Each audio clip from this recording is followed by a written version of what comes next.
Ideme. Tak, já jsem si dneska pozval svého kolegu z Czech Metal Studies pro rozhovor. Jedná se o Michala Kukovského a já bych se s ním rád dneska pobavil o jeho účasti na konferenci International Society for Mathematics Studies, která se odehrála ve Španělsku. A jak se dostal tam, jak to vlastně bylo. Ale předtím bych se Michala zeptal nejdřív na to, čemu se vlastně teďka věnuje. Ahoj Miro, ďakujem za pozvanie. Momentálne som zamestnaný na Sociologickom ústave Slovenskej akadémie vied v rámci jedného grantového projektu a momentálne sa nevenujem úplne metalovým výskumom, ale vrátil som sa troška späť k výskumom moderného pohanstva na Slovensku. Pred pár dňami som sa aj vrátil z jedného terénneho výskumu, keďže vlastne rozhovor sa nahráva v období relatívne tesne po Sonovrate. Letnom, ktorý akoby býva obdobím, kedy sa ako pohania vo všeobecnosti zvyknú stretávať na oslavách. Takže asi tak sa ja mám pracovne. A já vím, že teď se rozjel vlastně nějaký svůj vlastní kanál, tak já jsem se tomu trošku mohl něco říct víc, na co se vlastně soustředit, čemu se tam nejde. Určite. Rozbehol som YouTubeový kanál s poetickým názvom 15 Grams of Religion v angličtine, vo slovenskými titulkami, v rámci ktorého sa snažím najlepšie ako viem popularizovať vedu. Konkrétne sa vo forme relatívne krátkych 10 až 15 minútových videí zameriavam na témy, ktoré súvisia s moderným pohanstvom, popkultúrou a náboženstvom a populárnou hudbou a náboženstvom. Tematické zameranie toho kanálu nie je úplne náhodné, pretože sa jednak ako prekrýva s tým, čomu sa venujem aj odborne. Do nejakej miery odráža aj moju záľubu v počítačových hrách, v sci-fi, fantázii, seriáloch, filmoch, na ktoré sa snažím pozerať z perspektívy religionistickej, vedeckej a taktiež sa snažím nahrávať videá o hudbe, primárne rockovej a metalovej, a to tiež z perspektívy vedeckej, keď sa ich snažím rozoberať, či už ako v perspektíve religionistickej, zamerať sa napríklad na konštrukciu náboženských prvkov v textoch, prípadne vo zvuku. Zatiaľ som nahral videá, ktoré riešili primárne pohanskú hudbu. Mám jedno video o klasickej rockovej kapele Jethro Tull, ktorou som aj robil v minulosti rozhovory pre časopis Spark, a tým pádom som mal napríklad šancu sa v jej spevákom a hlavným skladateľom Ianom Andersonom rozprávať aj o motiváciách, prečo napríklad vložil čo, ako vložil, a akú úlohu v jeho tvorbe hrá náboženstvo, kde sa inšpiroval, kde sa neinšpiroval a tak ďalej. A potom zase ďalšie video bolo vo všeobecnosti o tom, čo robí pohanskú hudbu pohanskou. Som začal písať najprv pre viaceré webziny. Písal som pre Metalirium, potom pre Rocker, ktorý sa neskôr pretransformoval na ProRocker. A potom okolo roku 2019, ak sa nepletiem, tak som reagoval na výzvu časopisu Spark, že hľadali nových redaktorov. Spark funguje na systéme externých redaktorov, ktorí plne robia rozhovory, recenzie, reportáže a tak ďalej. A prihlásil som sa, ozvali sa mi späť, urobili sme najprv jeden rozhovor a ukázalo sa, že tá spolupráca by mala potenciál, a vlastne odvtedy ako až do dnešného dňa tu s väčšou mierou pravidelnosti, tu s menšou robím pre Spark primárne rozhovory. A co ti vyšlo poslední? No, v aktuálnom čísle mám rozhovory dokonca 3, čo je ako za posledné 2 roky asi najviac v jednom čísle. A A to konkrétne som robil rozhovor v Mikom Boxom, v Uriah Heep, gitaristom. Potom som robil rozhovor v nemeckou heavy metalovou kapelou Roxcalibur, ktorá hrá covery polovabodnutých heavy metalových kapiel v začiatku 80. rokov. A ešte tretí rozhovor bol s gitaristom Joe Bonamasom, ktorý okrem toho, že ako má svoju vlastnú solovú kariéru, na ktorej je veľmi úspešný ako bluesový hudobník, tak taktiež hrá v hardrockovom projekte Black Country Communion v Glennom Hughesom, ktorý sa najviac preslávil vo stave tretej Deep Purple v polovici 70. rokov. Dobře, děkuju. A já bych se teď dostal trošku k Metal Studies, respektive tomu, jak jsem zmiňoval, že bych chtěl vědět o tom, jak vlastně probíhala ta letošní konference International Society for Metal Music Studies. Já jenom dodám, že to vlastně byla ta první organizace pro akademické studium metalu, kde jsou členové z celého světa. Ta konference se stěhuje. Letos vyšla Španělsko a se s tím vlastně jakoby, myslím, jediný zástupce Czech Metal Studies zúčastnil, tak jaký to vlastně bylo, se na to vyšlo ještě jako spolupráci? No, bol to skvelý zážitok, a to ako po mnohých úrovniach. Po tej vedeckej, tak som uvažoval nad tým, že by som sa ako veľmi rád zúčastnil medzinárodnej metalovej konferencii, ktorá bude aj v zahraničí, pretože vďaka Czech Metal vtedy som mal ako šancu už vážiť medzinárodné metalové konferencie v Brne, čo bolo super, ale vždy vlastne minimálne polovicu účastníkov tvorili naši ľudia, v zmysle toho, že ako ľudia v Českej republiky a prípadne Slovenska. Takže som bol zvedavý, že ako to teda robia v tom zahraničí, lebo iná vec je, dajme tomu, prečítať nejaké štúdie v zborníkoch, časopisoch, druhá vec je, povedzme, nasať tú atmosféru toho, ako sa to robí aktuálne, čo teraz fičí, čo nefičí, aké badateľské prístupy a tak. Takže po tejto stránke bola pre mňa konferencia mimoriadne prínosná. Ona prebiehala od útorka do piatka, s tým, že vlastne útorok a piatok boli dni, kedy sa vlastne išlo viac menej od večera do rána. V streda, štvrtok mali program od približne 4. do 10. Čo bolo pravdepodobne, alebo čo pravdepodobne súviselo s tým, že v tom období Španielsku už bolo okolo 30 stupňov cez deň, takže sa ako jednak nechalo niečo asi na turistiku a jednak aj niečo, aby sa ľudia úplne okolo obeda neupiekli v tých prednáškových miestnostiach, akokoľvek ventilácia išla na 100%. A tá škála tých príspevkov a prístupov bola mimoriadne široká. Ľudia, ktorí mali nejaké skúsenosti v religionistiku alebo niečo podobné mali vyštudované, tam boli približne traja, asi nejakých 100 účastníkov. V prostredí v strednej a východnej Európy tam bolo možno do 6 ľudí. Takže som tam bol ako neúplne, že exód, ale ako povedzme, že to, odkiaľ ako som vychádzal, aké boli moje badateľské pozície, sa dosť líšili od väčšiny ľudí. Väčšina ľudí tam boli kulturológovia, muzikológovia, prípadne ľudia, ktorí sa venujú štúdiu populárnej hudby v rámci úrovne ako hudobných pracovísk. Takže duch celej tej akcie bol veľmi interdisciplinárny, takže vlastne tam koľkokrát je to tak aj na tých religionistických konferenciách, že vlastne je ako nejaká vpájená v téma akademického štúdia náboženstva a tuto sa akademicky študoval metal vo všetkých možných uhlov pohľadu, na ktorý človek fakt len spomenie. S tým, že vlastne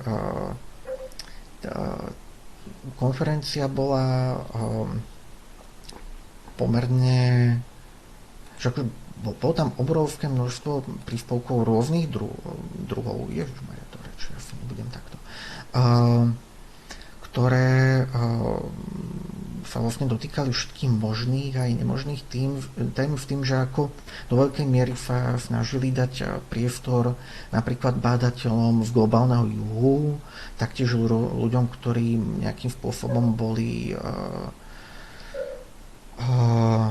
rovnými spôsobmi znevýhodnení, alebo ako to mám popísať slovami,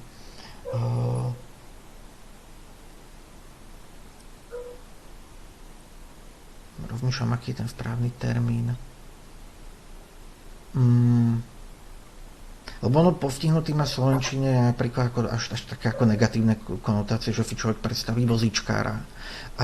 Ale ako v tomto prípade išlo koľkokrát ľudí, ktorí majú napríklad tak nejakou chronickou chorobou, či už ako psychického alebo fyzického rávu, alebo sú nejakým spôsobom sa vnímajú ako veľmi menšina, napríklad tam bolo sa riešili rovnými spôsobom aj ľudia v LGBTI komunity, alebo tam mali príspevky ľudia, ktorí boli, napríklad tam bola jedna výskumníčka v Kanady, ktorá bola na poli potomok kanadských indiánov, pôvodných obyvateľov Kanady. A ona tam napríklad rozpráva chvíľu ako vo svojom rodnom jazyku, rozpráva do akej miery je pre ňu, jej ako dáva vnútorne silu to, že napríklad môže rozprávať o tom, o svojej identite aj ako etnickej, ako bádateľskej. Riešili sa tam vo veľkej miery téma dekolonizácie vedy a tak. Čo už ako ja som predtým poznal v iných skôr kontextov podobných pohľadu. Tuto to bolo ako veľmi výrazne prítomné v celom duchu tej akcie, že sa snažila byť taká ako veľmi priateľská, otvorená všetkým druhom, tvarom, pohlaviam bádateľov v celého sveta a taká chápavá, čo ako bolo veľmi fajn. A taktiež veľmi oceňujem to, že sa ako pokúšala napríklad integrovať čo najviac ako bádateľov v celého sveta do svojich radov, alebo akože tak. A já jsem tam potkal jsem někoho, kdo už třeba znal takhle z těch badatelských kruhů. Áno, stretol som tam v Alex a Zelenou, ktoré chodievali aj na české metalové konferencie. Obidve slečny pochádzajú z Nemecka a vlastne chodia k nám opakovane. A vlastne vďaka tomu, že už som ich ako poznal, tak sme sa tam akože zoznámili viacej. Že zoznámili sme tam ako spolu trávili čas a rozprávali sa. Ináč ja som ako povaha celkom otvorená a na takýchto konferenciách až extrovertná, takže ja som sa tam snažil nadviazať kontakt v každým, ako sa mi vdalo vhodné, takže som sa tam zoznámil ako v pomerne veľkým množstvom ľudí, ktorí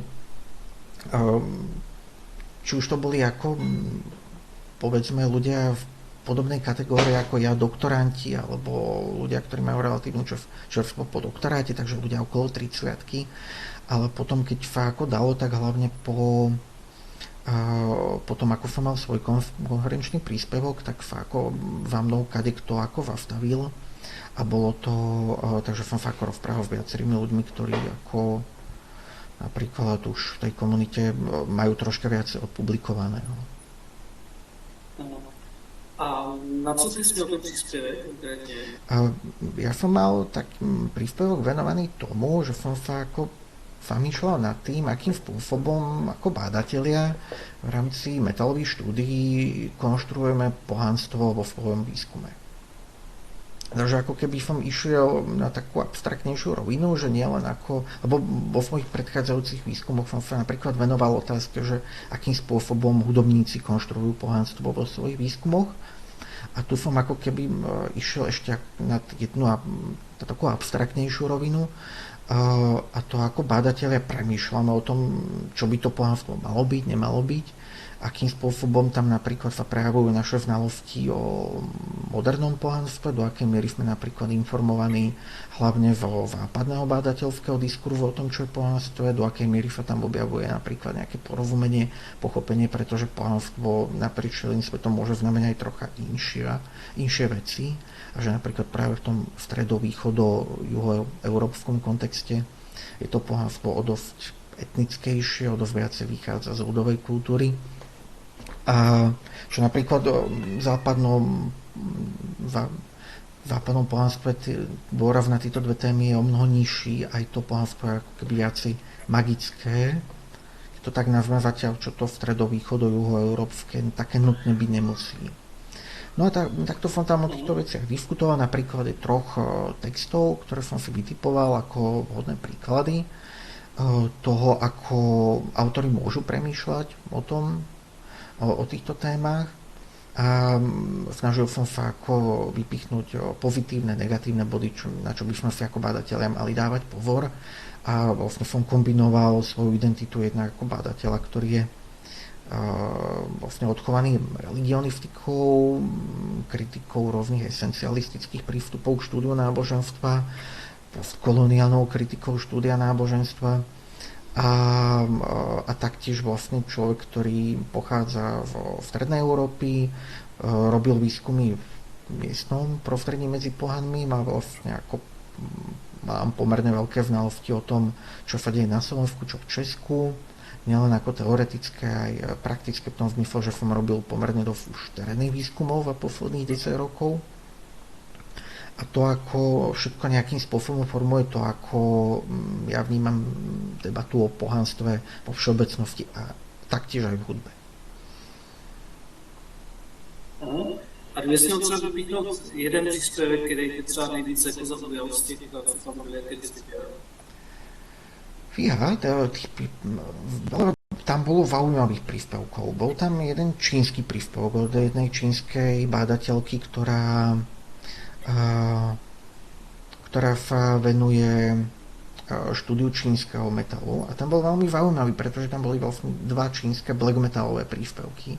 Jeden bol urobený vlastne západným bádateľom a potom tam bol vlastne príspevok, ktorý bol priamo od Číňanky, ktorá práve ako rôznymi spôsobmi kriticky reflektovala západné bádanie o Číne a akým spôsobom my našimi západnými šošovkami veľmi často interpretujeme Čínu a ako to niekedy nie vždy nutne ako prináša presné závery bádania. To bolo pre mňa ako veľmi zaujímavé.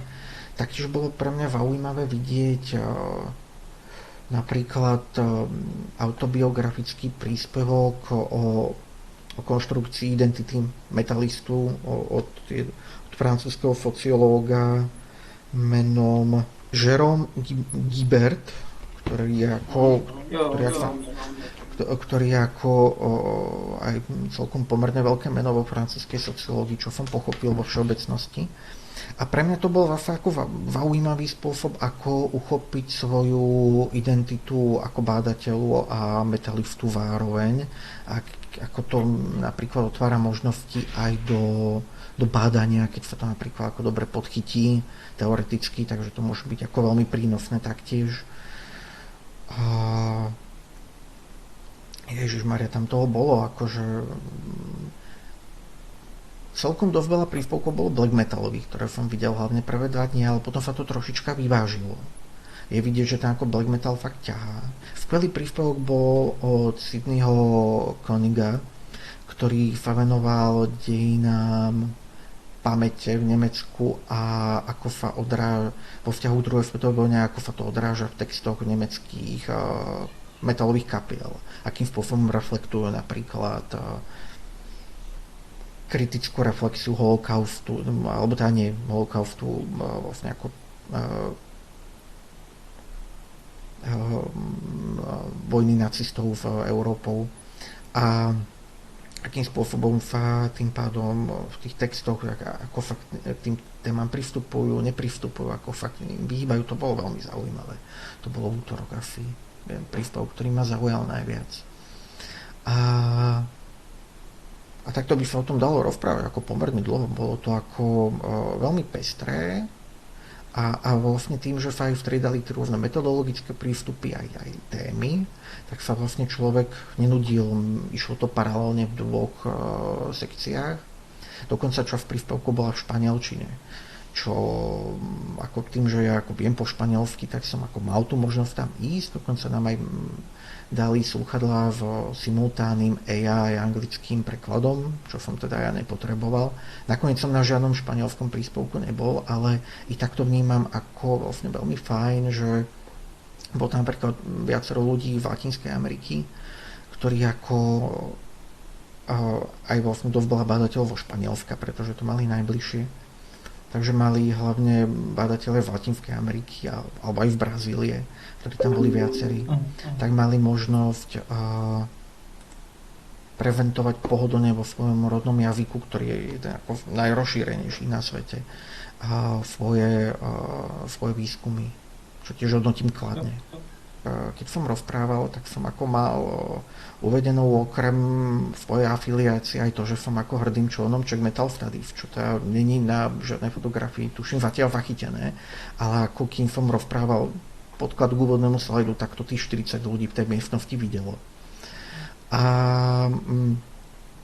teda rozprával som sa, ako zmieňoval som to relatívne bežne, že keď ako som hovoril, že odkiaľ som a tak, takže vlastne ako máme aj ako v Brne, takú ako malú pobočku Metallových štúdií, robíme konferencie a tak ďalej, odtiaľ dajme tomu poznám, ja neviem, myslím si Markusa Moberga a tak ďalej, ktorý nám tam robil Ravký speakera a tak ďalej a tak ďalej. A prípadne nejaké vážitky, zaujímavé prezentácie a tak ďalej. Stretol som tam napríklad Pipo Lang, ktorá mala na minuloročnej metalovej online konferencii príspevok. Tak práve tej som sa akože prihovoril štýlom, že ahoj, ja som tam bol ako taká malá tvárička na tej online českej metalovej konferencii a tak. A sme potom ako dobre pokecali a tak, lebo ona je ako doslova pamätničkou éry rokovej žurnalistiky začiatkom 80. rokov, keď to fakt niečo znamenalo. A tí novinári ako si chodievali fakt za tými ľuďmi, tými hudobníkmi proste ako po tie rozhovory a tie sa vtedy fakt čítali, lebo ešte nebol internet. A takže mala množstvo tu viac, tu menej šialených zážitkov. A či už ako v Lemim, alebo v Pilom Linotom, v Finlizii, alebo v Daveom Marim, v Iron Maiden, to ako človek mal odrazu pocit, že je tam v tých 80 rokoch, to bolo ako skvelé. Tak a vlastne zoznámilo nás to, že sme sa stretli na konferencii Czech Metal Studies. Afterparty bola veľmi premyslená. Ona vlastne to bolo ako slávnostné ukončenie celej konferencie. Takže to prebiehalo tým štýlom, že najprv bol ako konferencia slávnostne uzaverá, rozdávali sa rôzne ceny ľuďom, ktorých dielo bolo, respektíve je prínosné mimoriadne pre Metal Studies, ďalej potom bola tombola, keď ako sme každý dostali listoček a mohli sme vyhrať nejaké knižky. Ja som nič nevyhral, bohužiaľ. A tak. A potom a vlastne potom, po tej tombole, tak vlastne tam bol nachystaný taký banket, bolo tam k dispozícii nejaké pivo, víno, nejaké olivy na zobkanie a potom sme a vlastne celá konferencia, to som ešte nezmenil, bola v mimoriadne krásnych a reprezentatívnych priestoroch Las Setas, čo doslova znamená huby, a je to ako v centre Seville je taká ako veľká drevená stavba, práve ako vhodná na rôzne konferencie a tak ďalej, ktorá je celá z dreva mimochodom. A v tvare hub.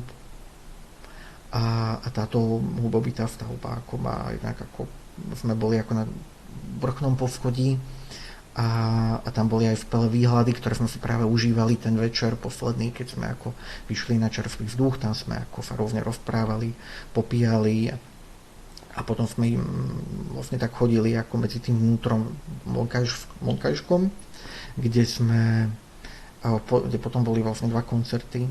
Ja som stihol teda len jeden, ktorý to bol taký garážový rock a la White Stripes španielsky, bolo to veľmi príjemné. V tým, že ja som ale už ako na druhý deň ráno letel o 9:00 v sevilského letiska do Viedne a chcel som sa niečo vyspať, takže som ako okolo asi 11:00 už odchádzal a keďže to malo, vlastne celá akcia mala troška meškanie, tá záverečná, tak tým pádom som stihol len čas vystúpenia tej prvej kapely a tú druhú už nie. Ale ako tak čo onak som si to ako užil maximálne, s ľuďmi som sa tam ako porozprával, pekne rozlúčil s tými, s ktorými som sa skamarátil, no a potom išiel spať a domov. Priaznivci akademického štúdia metalu, akademicky študujte metal. A určite sa nebojte vystrčiť svoje nohy von z rodnej hrudy a bežte na medzinárodné konferencie do zahraničia. Komunita je veľmi rada privítá nových ľudí aj v našich luhov a hájov s tým, že netreba báť nejakého odmietnutia alebo neprijatia alebo podobných vecí. Ako náhle to len trocha ako dáva finančný zmysel, pretože napríklad teraz tá konferencia bola v Španielsku, takže to sa tam dalo ako relatívne lacno dopraviť, relatívne lacno ubytovať. Aj to je iné, keď ako letenky stoja, myslím si, 6 000 korún a iné, keď pomaly 20 000, keď človek letí do Ameriky, tam a späť. Takže určite bežte, rovnámte sa s ostatnými ľuďmi, bádajte, čo vás zaujíma, inšpirujte sa vo svojich domovských bádateľských tradíciách a nebojte sa byť originálni.